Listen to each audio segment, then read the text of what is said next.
Hello, my friends, and welcome back. Thank you very much for being with me again today.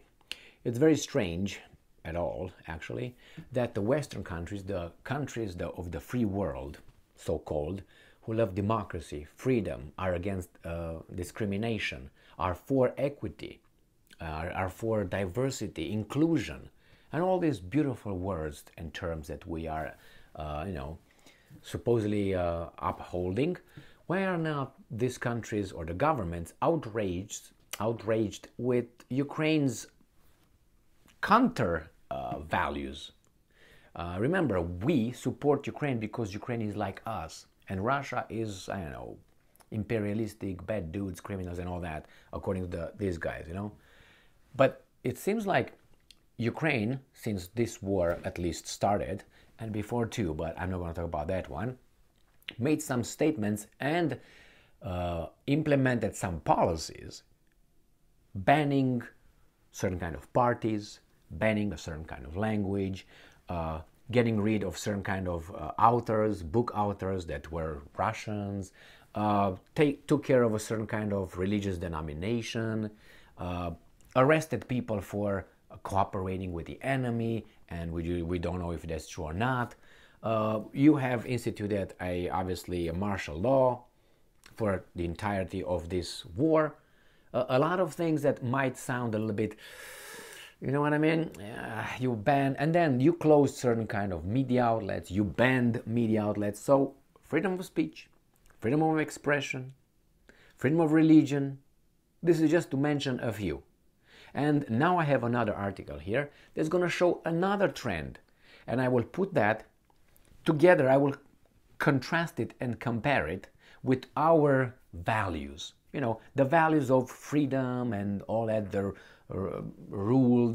rules-based society, the rule of law and all this BS.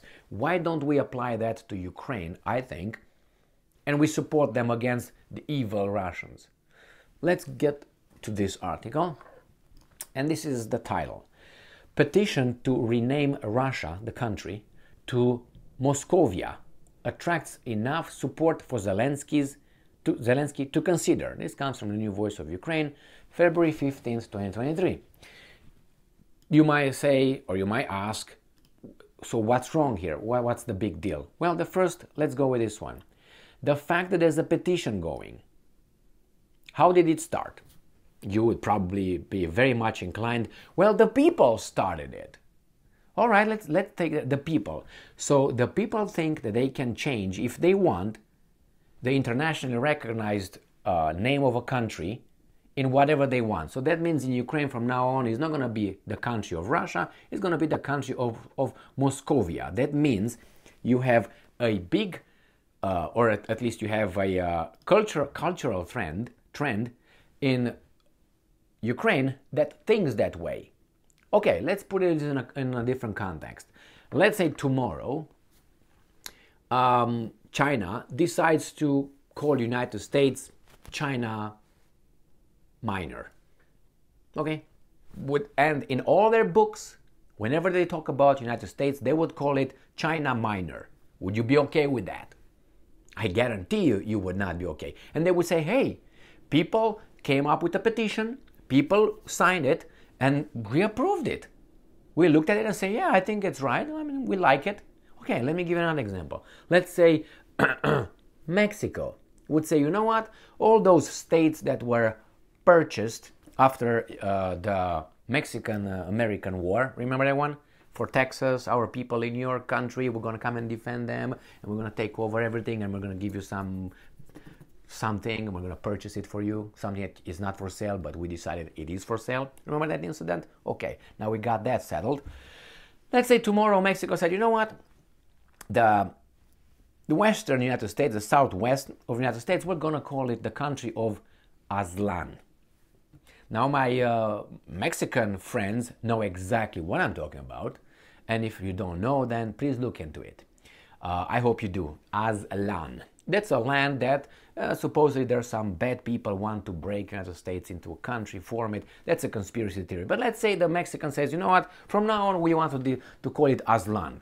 And we're going to put it in our textbooks, in news media, we're going to refer to California, New Mexico, Arizona, Texas, and whatever as the country of Aslan.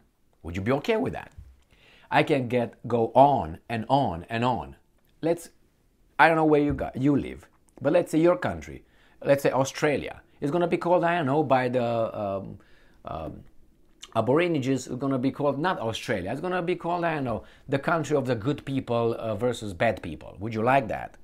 And let's say they form something inside, or someone calling some, if that's the way it works, then everybody's going to call everybody the way they want. Where are we going to get to? I know where we're going to get to. Right now, I identify as glasses, and you have to respect my self-identification, otherwise you're rude. And I will send you outcast from the society, unless you accept my... We can't go by that. We can, but I don't think that's going to go up, it's going to go down. So here we have this. Now you say, maybe it's not the people. If it's not the people who came with this idea, there must be an organization functioning in the free Ukraine. Or it might be this organization, Zelensky organization. And if these are allowed to be considered over there, what kind of culture there is over there might makes you think. Don't give me, well, we are at war. Even if we are at war, we're still at war with Russia, not with Moscovia, because some people decided. And by voting, if you want to go by that, then let's say tomorrow we call you Gigi. We're not going to call you Michael or Tom or... No, Gigi, because we voted. Or maybe we can call you, let's say, Baboon. Would you like Baboon? Why? Because we don't like you. Would you like that? No, of course not. But then say, well, I identify. Well, there's rules. There's names, given names, accepted, legal. What's going on here? The petition was signed by... We find out what was registered by here, Valeria Sakvorostova on November 23rd, 2022. Now, President Volodymyr Zelensky must provide a response to it. So, the historical name of Russia is Moscovia. Yeah, but it's up to you. The historical name of Turkey was not Turkey. It was different. It was the Ottoman whatever, and Pasha, whatever it was called. But it was not Turkey. I mean, if you want to go by that, Germany was not called Germany. And if you go by that. So, historical name, all right, they decided, and it was agreed by this world, that they will call it Russia. Otherwise, they will call your country the way they wanted to call you. I mean, she tries to make, say, a logical, how should I put it, connection between why it should be changed to Moscovia. But then you can say, wait a minute, isn't that based on what you want to be, Emil? You said that, hey, if I identify as, I should be called this and all that. Well, this was approved by the whole world. I mean, they all do the same thing. What do you want me to call? I mean, and why Moscovia? Why don't go by the Rus? No, Russia is going to be called the Rus. If you read Russia's history, you're going to find out the kingdom of Rus. Why not Rus? Why not the Kiev? It was at one point, how do you call it? The Kiev, I can't remember the term. And it was by the Russians, not Ukrainians. The Kievite, whatever. I can't remember how the term was.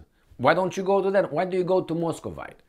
Why is that? Why do you stop there? Because you like it? You think it's insulting? I know why she does that. To limit it to a certain area. That's all. She wants the Russian Federation, which is big, to be called just this, as Russia per se is, or whatever it is. That's what she's trying. It's like, let's say tomorrow the Poles from Poland will say, you know what, we're going to take our part here. We're just going to call you Russia or Soviet Union. We decide, because you were part of the Soviet Union. Actually, before 1918, after you were a little bit independent, first time when we heard about the Ukraine. Before that, you know what I mean? Now about the Poles, we're going to call you differently. Let's say the Hungarians are going to call you differently. Starting by that, what makes you think that only you have the right to do that? And if everybody will have the same right, what are you going to do about it? And I'm not talking about necessarily about this person. She can do whatever she wants. She can do that. And the same applies to the state entities of the Moscow Principality, the Moscow Kingdom, and the Empire. It says, on October 22, 1721, 301 years ago, Tsar Peter I of Moscow proclaimed the Moscow Kingdom the Russian Empire. Russia has existed for only 301 years. How about Ukraine? 105 years? Not even, because you didn't exist for anything. I mean, in 1918, you just were captured by the Russian Bronstein, what's his name? Trotsky, right? Remember? Yeah, so actually, you know, it's just unbelievable. According to Sava Baba Baba, the name change gave grounds for further encroachment of the history of Kiev, Rus. Oh, we got it right here. In particular for foreigners, Rus and the names Russia, Rusland, Russia look almost identical, the initiator believes. That's good, the word over there, believes. This leads to confusion at an international level. Now let me tell you something about Romania, which I am very familiar with. Romania, the name Romania was picked. There was no Romania. Romania was picked. The politicians got together in 1870 something and said, how should we name this country? How should we name it? After the War of Independence in 1877-78, with the help of Russia, against whom? Not this, with Russia, against whom? The Turks, the Ottomans. Can we name them Turks? The Ottoman Empire, that's how it was called. Ottoman Empire. Now they're Turkey, but they have nothing to do with that, right?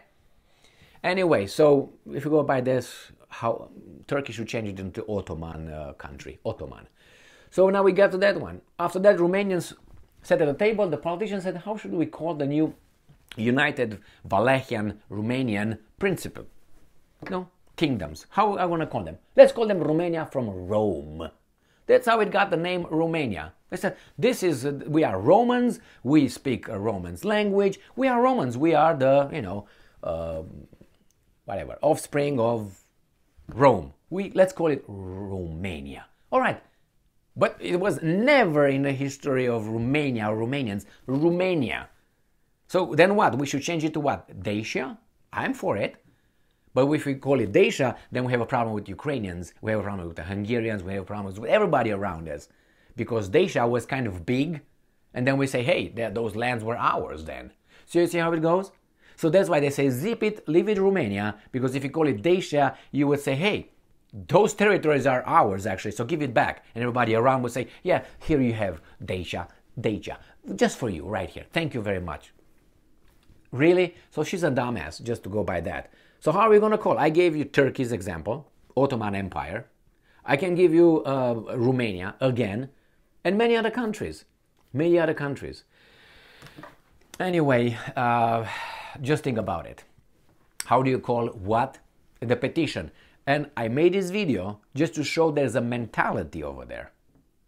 Imagine that, as I said, you would have this mentality directed to your country, to your nation. Did you notice that sometimes, I'm going to give you an example from Romania, they question the Romanian origin. Like the Romanians are not Romanians, they're not this, they're that, that's a mixture. They have problems with almost every country, they being the big countries.